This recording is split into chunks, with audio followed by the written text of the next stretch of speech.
પાટણ શહેરમાં ઉત્તરાયણ પર્વ દરમિયાન પતંગની દોરીથી થયેલી કરુણાંતિકામાં 30 જેટલા પક્ષીઓના મોત નીપજ્યા છે. આ ઘટનાને પગલે જીવદયા પ્રેમીઓએ લોકોમાં જાગૃતિ લાવવાના હેતુથી મૃત પક્ષીઓની અંતિમ યાત્રા યોજી હતી. પાટણ શહેરમાં ઉત્તરાયણ દરમિયાન પક્ષીઓને થતા નુકસાનને ધ્યાનમાં રાખીને ઘાયલ પક્ષીઓની સારવાર માટે વિશેષ સેન્ટર શરૂ કરવામાં આવ્યું હતું. આ ઉપરાંત તાત્કાલિક મદદ માટે હેલ્પલાઇનની પણ વ્યવસ્થા કરવામાં આવી હતી. આમ છતાં પતંગની દોરીથી ઘવાયેલા 30થી વધુ પક્ષીઓના મોત થયા હતા. જીવદયા પ્રેમીઓએ અમૃત પક્ષીઓની અંતિમ યાત્રા રેલવે સ્ટેશનથી 3 દરવાજા સુધી કાઢી હતી, જેમાં મોટી સંખ્યામાં જીવદયા પ્રેમીઓ જોડાયા હતા. ત્યારબાદ સરસ્વતી નદી કિનારે પક્ષીઓની અંતિમ વિધિ કરવામાં આવી હતી.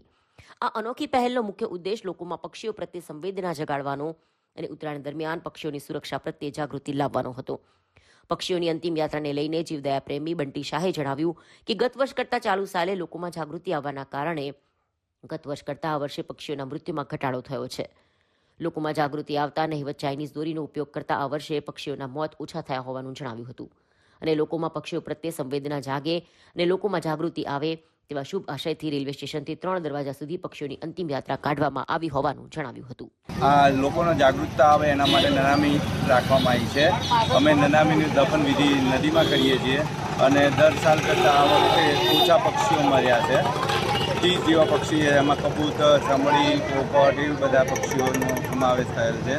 અને આવી રીતે જો લોકો ઓછા પતંગ અને ઓછી ચાઇના દોરી વાપરશે તો આવી રીતે મૃત્યુઆંક ઘટી શકે એવો છે. તો તમે જાગૃત રહી અને સારી રીતે પતંગની ઉજવણી કરો.